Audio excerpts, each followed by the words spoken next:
Vidnova presents 30 Minutes of Diabolical, Volume 2, Session 5.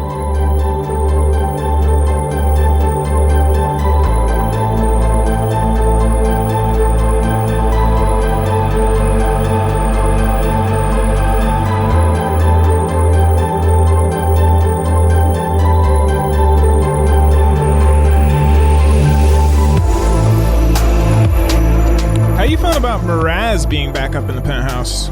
I'm digging it. Yeah, this track is friggin' ominous. Indeed. And if you're feeling ominous, you already know that this is your 30 Minutes of Diabolical. And welcome to it.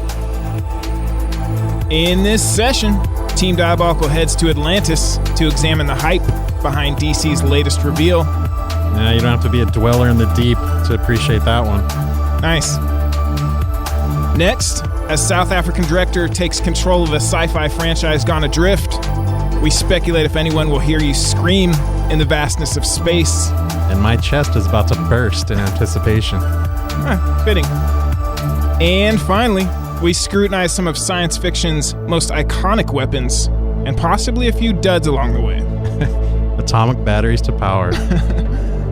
As always, we welcome you into the Diabolical Penthouse, where the beats are electric, and the company is provocative. And that company starts with one Chuck Rendon. Yes, it does. Chuck, how art thou? I'm good, man. Got my beer here, and we're about to talk weaponry, so it's going to get fun. Indeed. And I am a nocturnal human known as Curtis Harrod. All sounds like we have officially synchronized. Let's say we get started. Indeed. Chuck, I'm curious, do you recall a board game called Stratego from back in the day? Yes, I do. As my opening strategy, I was that guy who would line his flag with bombs. Not a good strategy. Well, now the Battlefield is a podcast. Can you lay out to these new friends exactly how we're going to attack them? Well, we like to invite people into our conversations around popular culture and whatever the heck else is on our mind. Invite. Can you bring clarity to that word, please? I am so glad you asked that, because the easiest way that you can get involved in our conversations here in the Penthouse is by dropping a tweet on the Twitter. We would love your voice to be incorporated. We'd like to interact with all of our followers. Yes, we would. And as you're listening along, you can expect us to drop our trademark razor wit.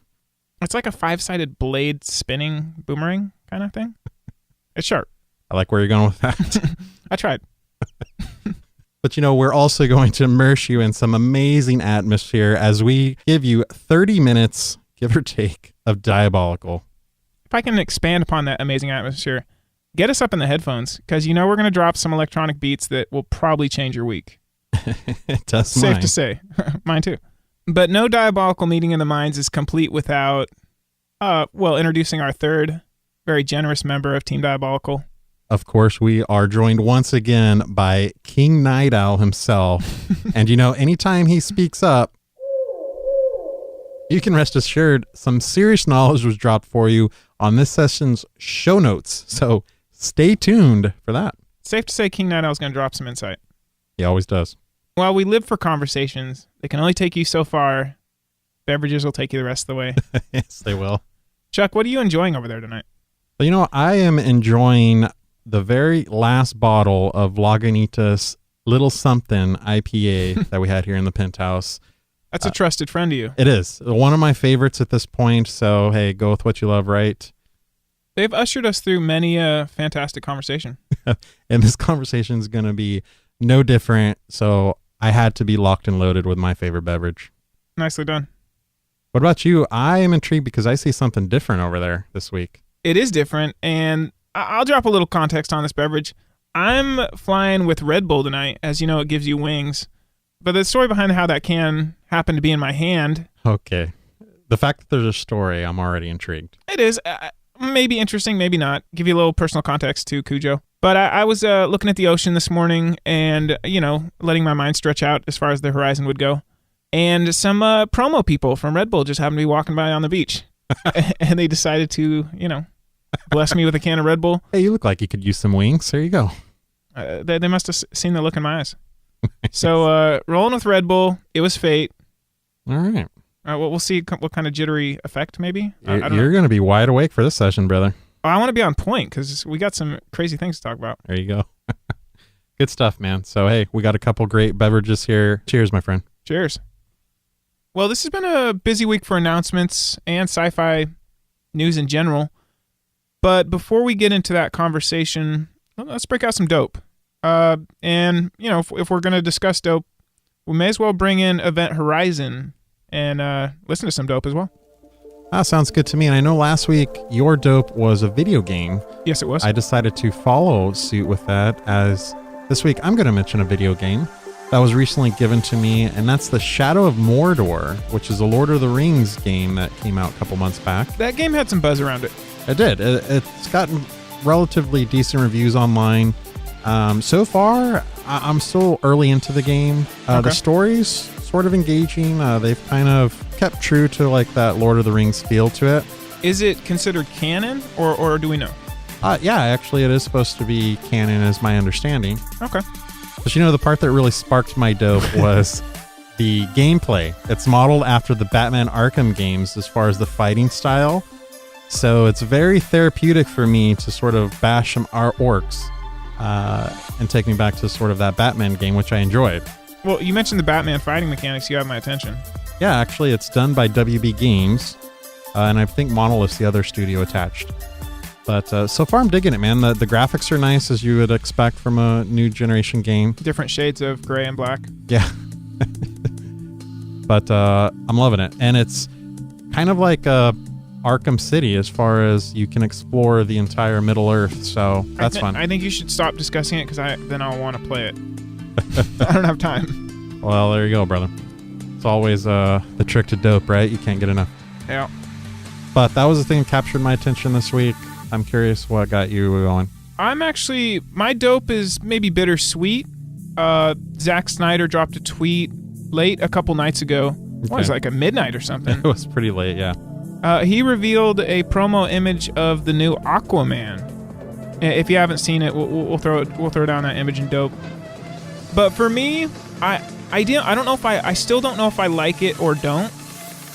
But I did go to the one person who might have maybe one of the more informed opinions around the Diabolical Penthouse. And that's our friend Sean McLaughlin, former writer of the Aquaman book, creator of the Black Manta origin. You can't get much more authoritative than that. And a man with a respectable beard. And I asked him what his thoughts were of the new Aquaman image. And he said, too much grit.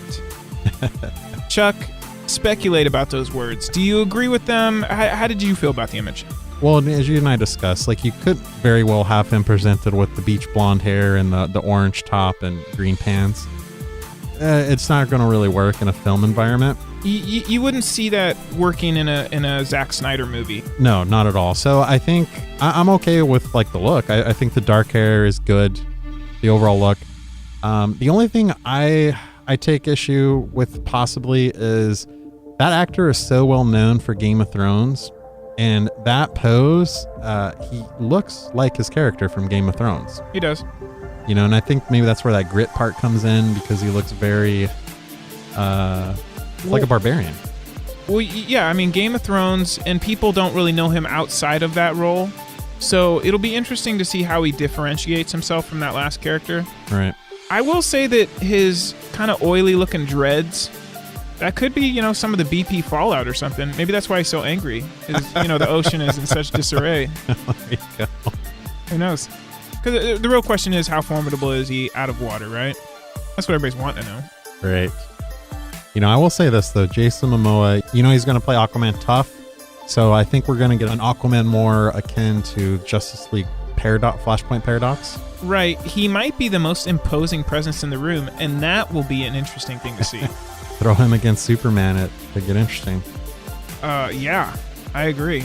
So that was my dope this week because it sparked a lot of conversation among the fan base and people like Sean McLaughlin, who is an authority and has opinions and speaks his mind, which we love. I love it, brother. I love this. Sean piped up too. It's always good to hear from him. Word. So good stuff. My dope. Totally dope, man. But that was not the last movie news that dropped this week. Kind of, I don't want to say under the radar, but definitely fans of weapon porn. And let me clarify that statement. South African director Neil Blomkamp, a favorite of both of ours. Yeah, we did an earlier session about him where we talked Elysium and sort of his social commentary there. Agreed, but he has tweeted that he's at the helm of the sci-fi franchise Aliens, which has kind of been in flux. A lot of people weren't really happy with the prequel Prometheus, so to speak. Well, yeah, and they're still going ahead with Prometheus 2. Right. That's coming. And my understanding, the Blomkamp film is actually going to take place sometime after the Prometheus sequel. So that should be interesting. But I'm really glad. I think Blomkamp was a good choice for this franchise. I know he's been petitioning for it for a while here on Instagram. So it's cool that they're giving him a try. Well, with his weapon design and the intricacies and how real they feel, this could be one of the greatest matches we've seen with a franchise and director. Yeah, I can only imagine with some of the cool tech we've gotten in District 9 and Elysium, you know, the sky's the limit as far as what Blomkamp might present for us here. He seems to have both of those elements, both aliens and tech. That's his wheelhouse. That is his wheelhouse. And gore, which... You can't have an Aliens film without some gore. Indeed. So Indeed. I'm interested to see his take on the chest burst and see where that takes us. Just off the top of your head, is there any other franchise that you feel like the director is the perfect director for the franchise? For me, I guess Whedon comes to mind with the Avengers. What about you?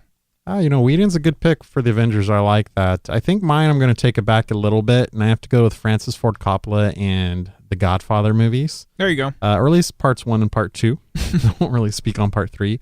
But I feel he was the only guy that could bring that series to light, and heaven help us, man, if we ever get a reboot of that. No, that should not happen. No. Cannot happen. But that's mine. Okay. Nice call. Chuck, what do you think about taking maybe a little bit of an early interlude since our back end is so robust? It's stacked, man. I think that sounds good, brother. But before we take our interlude with GeoBeats, how's the Lagunitas treating you tonight? Pretty darn good, man. I'm almost finished with it, if that tells you anything. I'm going to be elevated for this next conversation, and I'm looking forward to it. That sounds pleasant. How about you? Has those Red Bull wings sprouted yet? I feel like they have. I have like a fixed grin on my face, like some kind of Joker product has gotten to me. I am a little jittery. It's a dynamic conversation. What can you say? There you go, man. Yeah, let's take that interlude with GeoBeats. When we get back, we are going to discuss sci-fi weaponry. You're not going to want to miss that. Join us.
in light of the Blomkamp announcement, and, everybody's minds lighting up with the possibility of the weapons that are going to come out of that Alien franchise, you and I started kicking around some of our favorite sci-fi weapons. We did, yeah. And we know what our default favorite sci-fi weapons are, fair to say. Yes, indeed. But we don't know the minds of our friends around the world. Oh, I'm intrigued. Some friends from Twitter, some friends from, real life. I guess if Twitter's fake life, I don't know. Twitter feels real to me. I don't know about you. But we approached some people in Australia, South Africa, Dubai. I dropped a Dubai on you, Chuck. I like it. And, of course, Canada. Couldn't forget them. Not at all. They were generous enough to throw some weapons our way. I say we scrutinize them. Sounds like something we would do. I like it. Let's start in a land down under. And, of course, I'm talking about Australia. No better. I asked one of my friends what his favorite sci-fi weapon was. He was kind of glib. Threw me the anything involving the term hand cannon in it. Gave us some wiggle room.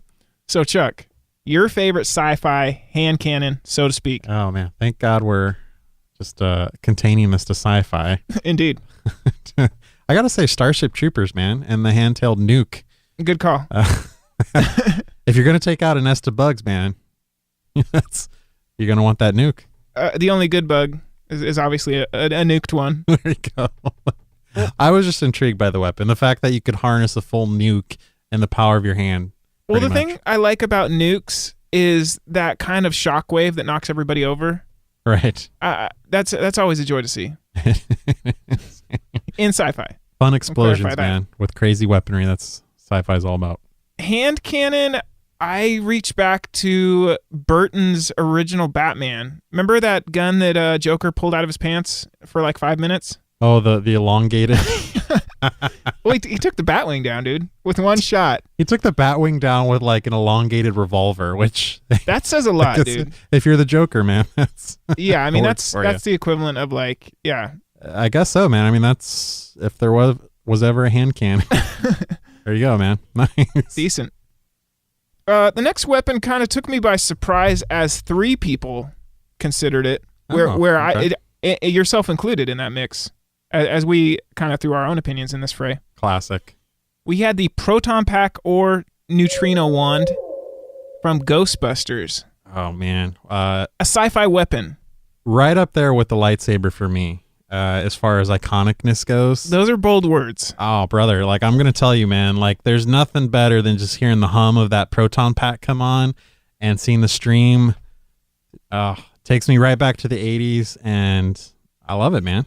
There's just those sounds. Just like whenever you hear a lightsaber hum, you hear the same takes your mind back. That proton pack. It's all about sounds, and dude, it takes me back every time. That is one of the more important elements of sci-fi is sound design. Yeah, absolutely. I mean, you had like camels being played backwards for like Wookiees and stuff. I mean, right. People go far and wide to get very odd sounds. Well, and as a personal side, when I was a kid, next to Han Solo's blaster, I wanted the toy proton pack.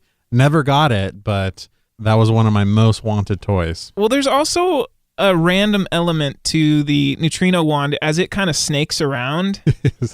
And anytime you get a randomness in a weapon, that is kind of exciting. Just cool, man. I mean, that opening scene where they're in the hotel, just destroy the place. Oh my gosh. It's classic, man. Incredible. Great movie, great weapon. Love it. Yeah, I cannot believe 3 people threw that at us for their favorite. Dude, honestly, I'm surprised more people didn't throw it.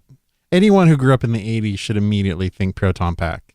All right, well, let's head to South Africa, and a couple other people dropped this as well. I would probably use it as maybe my standby. The lightsaber. You mentioned it already. Right. It's a default. It's an elegant weapon for more civilized times. And apparently it comes in a rainbow of colors. Okay, let's start there. Several colors. What's your favorite color of lightsaber? What are you hanging on your belt? I don't know what this says about me. This is 30 Minutes of Diabolical, but I would be a red. Okay. Mainly because as a kid, Empire Strikes Back, that duel in Cloud City where you have Vader brings up his lightsaber. It's a visual, man. That red light, I'm there, man. So ever since that scene, I was a red lightsaber guy. I'm a baby blue. There's just something, maybe it's just the retro feel, when he breaks it out in Ben Kenobi's cabin. Nice. Yeah, that's a cool scene. Right. He doesn't put his eye out, so that's nice. Or if you're going back to the Kenner vintage line, it was yellow, which, Well, that's a whole other story. You're dropping knowledge. But no, man, I mean, you can't really talk about classic sci-fi weapons and not mention the lightsaber. To me, it would just be a given that would be on anyone's list. One more thing about lightsabers. Do you enjoy how the lightsaber has evolved to a staff and sometimes a spinning saber? They gave General Grievous several hands to do weird things with sabers. Do you enjoy how that role has been expanded for that weapon, or are you a purist? No, I enjoy the different designs. Some of them are a little too comical for my taste. Agreed. Like we have the new Star Wars Rebels TV show, like the Inquisitor's lightsaber. It's just it's a clown show. It is. Yeah. But I definitely liked Count Dooku's saber in Attack of the Clones. I thought it was kind of a Dooku had an nice artistic take. flair about him. He did. He had a cape. Well, all of them did, but I like to think he was a count. Yeah. It goes with the territory. We like Dooku. We do. So that, and I was a fan of Darth Maul's lightsaber as well. That was a little different. He was impressive. I still do not love all these different variations, but enough about I will sabers. say they are getting a little carried away. Agreed. But yeah. As long as we don't see like the Hanukkah candle lightsaber, all that. I mean, people have mocked it up. Well, I mean, after that the trailer for episode 7. No saber trident. That's not acceptable either. Nice. Okay, let's keep it staples. From Dubai, a good friend of mine on Twitter. Hope she's doing good out there. The basic Star Trek phaser. Two purposes. You got a lethal and you got a stun. Versatile. Right. Kind of a staple, wouldn't you say? It's relevant. It's definitely a staple in sci-fi. I'll give you that. It's probably not my most iconic piece of equipment from the show, though. At least from the early Star Trek, the classics TV show. Oh, really? Enlighten. I have to go with the communicator. Oh, nice. Kind of like that flip phone look, but it played that unique sound. Yeah, we can hear it. Right. So iconic for me, and one of my very first flip phones that I had. I of course downloaded that ringtone so I would be able to make that sound. Of course you did. Of course, right? I will say I have new respect for the phaser from the Abrams Star Trek movies. It's a sleek weapon. It's a sleek weapon. Yeah, absolutely. All right, dig it. Let's head back to South Africa, as we have a couple friends from the team of G.I. Joe Berg. Nice. And those guys are all about weaponry. So G.I. Joe Berg. I mean, you got to pull. You have to. Yeah. One of them dropped the Blade Runner Detective Special, that kind of modified futuristic revolver. Okay. Decker's weapon. Yeah, absolutely. That's it's definitely iconic. I liked the look. It almost like they turned sort of a classic handgun and they gave it sort of a flare gun type loading system. Heft. Yeah. So it was unique. Absolutely. Well, that movie dropped when I was pretty young. Right. And it's weird that they mention this weapon because I just downloaded that movie again to watch it as an adult. I haven't really done that. So nice. It'll be interesting to lay eyes on the Detective Special. And with that insight of, Robert enjoying that weapon. It's a classic, man. Good Agreed. Stuff. Take a look at that. Sci-fi weapon of choice. These are heavy words. I mean, two sci-fi fans. This is a sprawling conversation, brother. Honestly, this could easily turn into 2 hours of Diabolical if we're not careful. So Careful.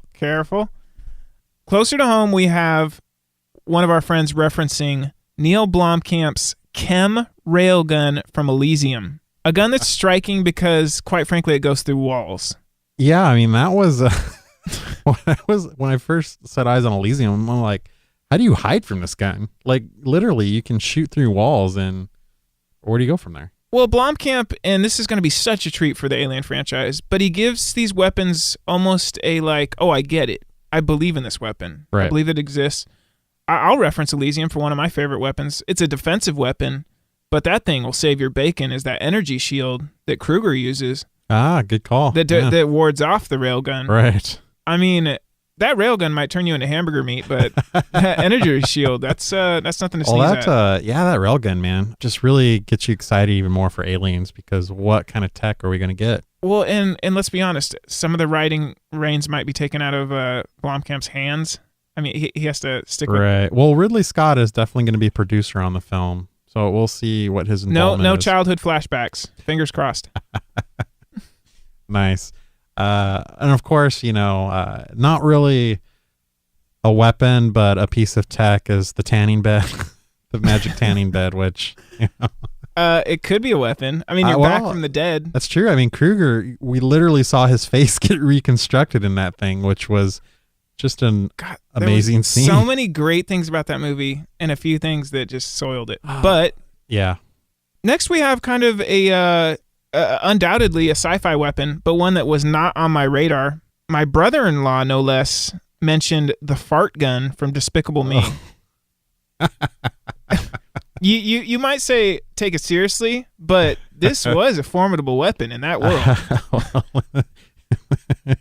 in the wrong hands, man. Yeah, I could do that some thing damage. could cause a lot of chaos. It was fun. It was definitely they brought out a toy version for it this last holiday season. I was not aware of that. It was pretty popular, It moved.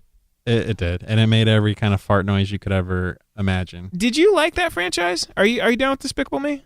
I would say I enjoyed the first one a lot more than the second one. Me too. I thought the second one got a little too corny for my taste, and it became more about the Minions, I thought. But right.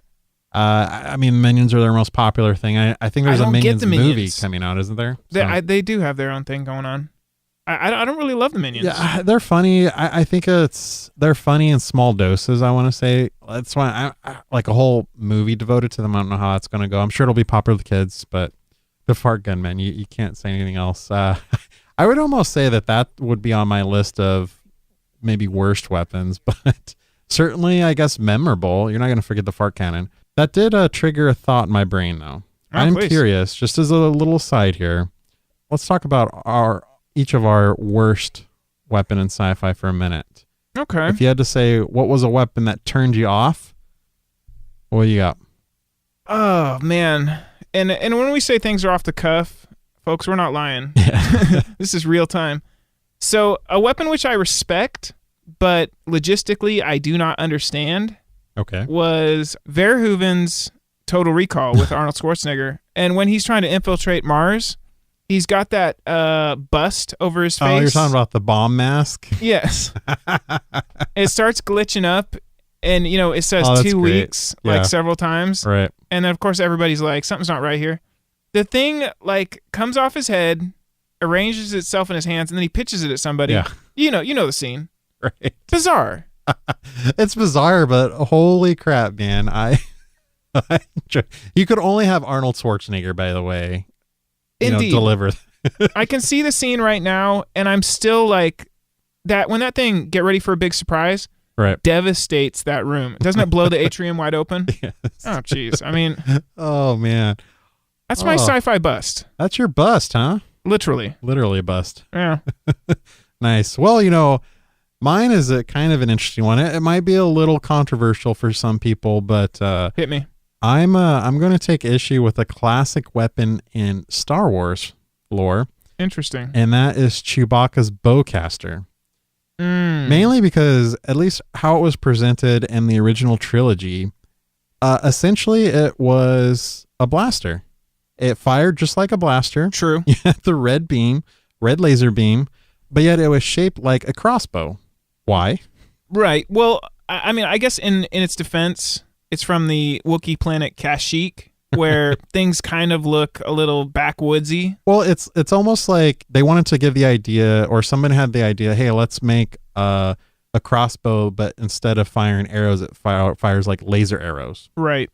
Which I get that in theory, but what comes across on the screen is you have Chewbacca with it's a blaster. So it's like, why use the extra metal or whatever alloy to cast that bow appearance when you could just have a blaster? Got me. It did look pretty boss slinged over his shoulder, though. It was an iconic look. I think I take more issue with the functionality behind it. Just why? Fair enough. I will say this. I remember playing as Chewbacca on Battlefront. When you liberate one of the heroes, his bowcaster will put some people down. I mean, that's not a weapon to be played with. Right. Yeah, and I feel, in the expanded universe, or what was the expanded universe, I guess. Right. It was dealt. I got it more in that world, but what we were presented with on film, I never understood it. That's a that's a call. That's a good call. That's interesting. Now my mind's abuzz over it. Chewie's asymmetrical blaster, as we call it. He rocks it. He does. We have a few more sci-fi weapons. Yeah, let's get back to the list. I will say this. This is a personal call. A couple friends reached out from the Midwest. Okay. We had Kroll from the 80s, which nice. The spinning blade.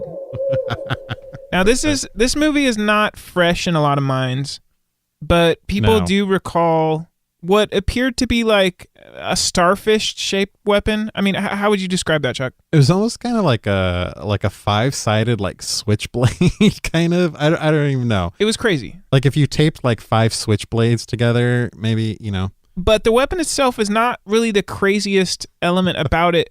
The acquisition of the weapon, Chuck. It's an interesting scene.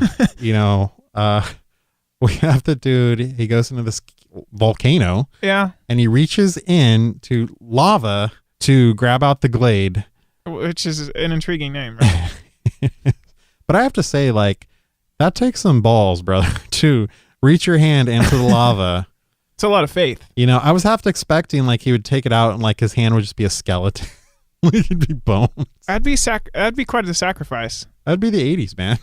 I would love it. But, hey, apparently it was the greatest weapon, or he needed that weapon to save his homeland. So, well, it's kind of a boomerang type thing.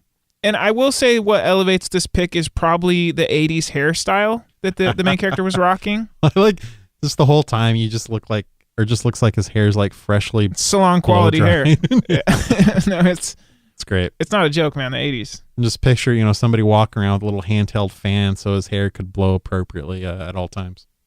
A respectable pick, no doubt. It's a fun pick, man. This next pick, I would say it's a personal pick of mine, as well as a tight friend that I've played a lot of video games with. The multiplayer weapon in Gears of War, the Hammer of Dawn. Those of you who have not played the game, it's basically a satellite pointer. You can drop a laser on the ground. Yeah. But what made this weapon so fun and frustrating to your enemies was it was almost math. It was trigonometry that you would bounce it off of some flat surface, or it could be a roof or any kind of surface. Yeah. And you would get blind hits and all sorts of randomness that would just infuriate. Well, I didn't really get to play Gears of War too much, but it strikes me as the type of weapon that if you get somebody who's not experienced in the game, they get it. They're just like firing it like left and right and like, not really. Well, and oftentimes if one of your own teammates steps in front of you, the laser like actuates right in front of you and blows you both up. So it does need to be in the right hands. It's often been referred to as a noob weapon, but most weapons that frustrate people are. So right. Well, it's an interesting concept behind a weapon. Indeed. It's like Indeed. It's basically like you're harnessing almost like the power of the Death Star in like this little gun. Oh, nice reference. Let's let that lead us into our next pick. Oh, I like it. A somewhat obvious pick. I mean, let's be honest. When you're thinking sci-fi weapons, it's the most accessible one. It is. And it's almost like there's a fine line between weapon or space station, I guess. Because the Death Star had the cannon, I guess, but a bunch of turbo lasers kind of joined forces to, But certainly iconic. I mean, I think everybody remembers the scene from both films, actually, the firing of the laser. I can't think of another space station that's more iconic, and we're talking sci-fi. So, I mean, if that thing can light up a whole planet, you have to consider it as one of the greatest sci-fi you do. weapons. And yeah, it definitely should be on the list. And our final weapon in this conversation on sci-fi weaponry is an extremely esoteric pick by, and I'm going to drop a name on this one, a friend of mine, Chris Todd from the Midwest. Okay. With the possible exception of Chevy Chase, this man has delivered more entertainment into my life than anybody else in my world. Nice. I'm going to leave it at that. But he references a custom knife, grown is the operative word here, by the protagonist in the Sten book series. Are you familiar with that series, Chuck? No, man, you're hitting me with something new here. I'm intrigued by the notion of a growing knife. Agreed. And that's where he kind of has me hooked. He did throw down a link to a page of a character describing a knife, and it was very well written. Made me want to know what this knife is. Of course, I headed to Google. I didn't get any satisfactory results, so we might be looking at our first diabolical explanation. We should have Chris up in the Diabolical Penthouse to kind of sell us on this weapon. I like it, man.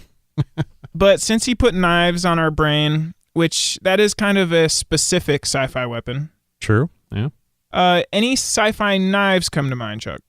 Man, I got to take us to V for Vendetta. Okay. But you know, in that film, V was the master with the knives. You would see him like bust them out, kind of do some twirling, throw them at everybody. There was one scene I know where he dispatches some guards rather easily. Kind of does the human shield thing. Yeah. Peekaboo, yeah. The dude can throw a knife, man.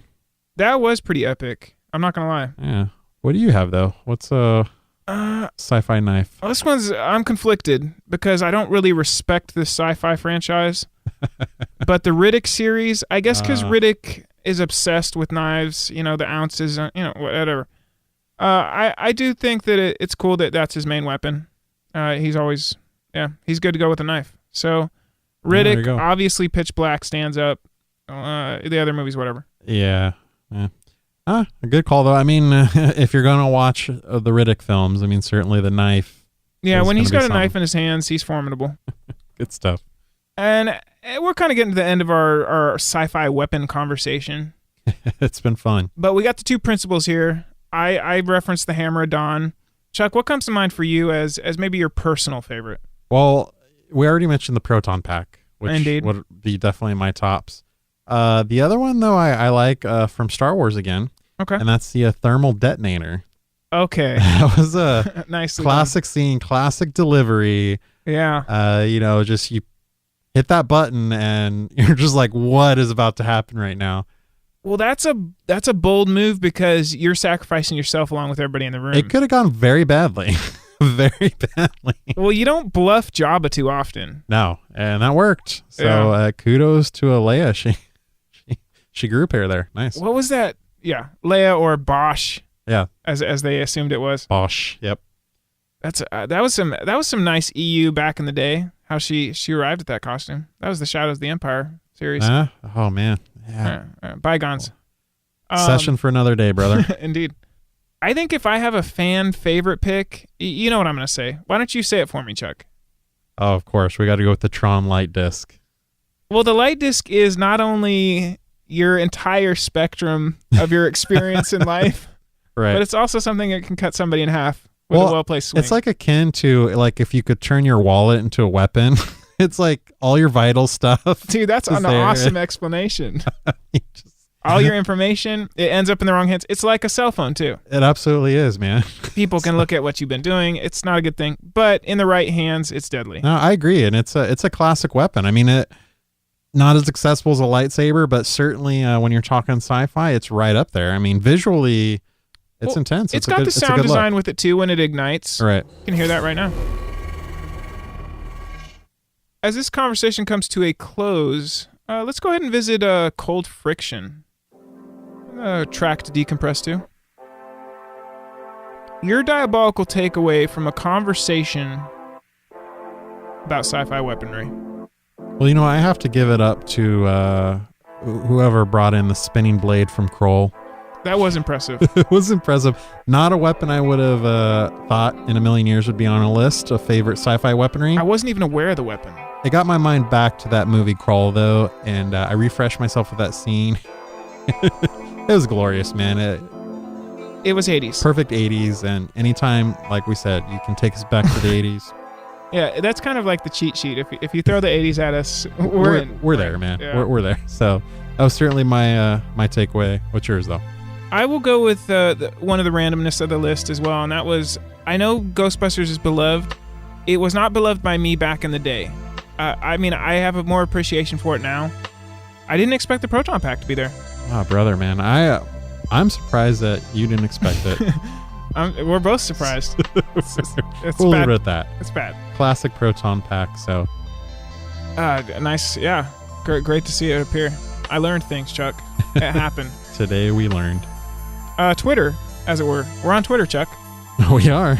That's how these conversations get rad. I'm at 86 Cujo. Hit me up with anything. You can even be late to the party. Drop us some sci-fi weaponry. Who knows? We might go back to back. We might go trilogy on the weapons conversation. Who knows? 30 minutes of sci-fi weaponry. Yeah, nobody's gonna get tired about talking about violence. That's for sure. Anyway, Chuck, please drop some personal knowledge. You know, you can reach me at Romba on Twitter. Yes, you can. So night or day, if you have anything interesting, float it my way. I would love to partake in your conversation. And if you enjoyed what you heard today, and why wouldn't you, honestly? Sci-fi weapons. Yeah, right? You can find us on iTunes, Stitcher Radio, as well as various other platforms at this point. Various indeed. And might I add, we would love to get a review from you on iTunes. If you have an iPhone, hang a review on us. Doesn't matter what it is. We'd love it. Thank you. If you can write, we would love your review. But it's definitely a great way to help us improve the show, so we would appreciate that. If you do a quick search for 30 Minutes of Diabolical, you will indeed find us. Hit the subscribe button, become one with Team Diabolical. We would enjoy that. We would, indeed. And for all those hoots you heard from King Night Owl, make your way over to diabolical30.com under Volume 2, Session 5. Session 5 already. The days, they pass, don't they, Chuck? That they do, man. It's crazy, man. Yeah, so read those show notes, level up. Read them and weep. Chuck, would you please elevate the talent for this evening? Yes, sir. Well, you know, we kicked things off with Miraz with a little song called This Game. Yeah, he is, at least in my opinion, he is really kind of on fire. Wouldn't you agree? I mean, we feature a lot of rising artists. Miraz is getting there. He's getting there. That was some great beats coming out of Wales, man. I enjoy them every time. Love it. And then we had our interlude with Prince George, or Geo Beats, and I know we featured him before. Great track. I'm curious why he has two different handles, but maybe he'll clear that up. The beats are just too epic for one. Well, he's another artist. These guys are a bit under the radar. It won't be long. These guys are putting out some fire. Not at all, man. His track was called All She Want, and definitely gave me all I wanted. Yeah, and then some. Good stuff, Gio. Love it. And of course, we're decompressing to Cold Friction out of Fort Collins in the U.S. Well, Cold Friction is collaborating with us on a Tron project that's gonna be impressive, dude. Tron-tastic. I actually, one of the most exciting elements about that project is the music design. Dude, I've never heard of a score for a comic. Well, no, it's intriguing, brother. And when you think Tron, you think music. I mean, they go hand in hand. So got to, yeah. Cold Friction, man. Can't wait, brother. It's good stuff, man. And of course, we have our Diabolical cover art from Jonas Desro in Belgium, Chuck. Now, this is one of those pieces of art that is incredible to lay eyes on. Are you feeling it? Yeah, visually, there's so many different textures at play here. You're just, you don't want to look away, man. This almost feels like the perfect example of how to execute rainfall in a cityscape. You got to lay eyes on this picture. Sci-fi weaponry. Yeah, without it looks a good. doubt. It looks good. Great job, Jonas. Love it, man. And I think on that, we're pretty much out of here, man. Cheers to Lagunitas. Of course, they did me right once again. Love these guys. Dude, they're a trusted friend. I got an empty glass, so you know I loved it. Indeed. Cheers to Red Bull, who had us hopping between different weapons. I mean, what more do you want? There you go, man. Kept you energized for this conversation. A pleasure to sit down with you, Chuck. Indeed, same to you, sir. And we thank you all for joining us, and we will catch you next week. Take care.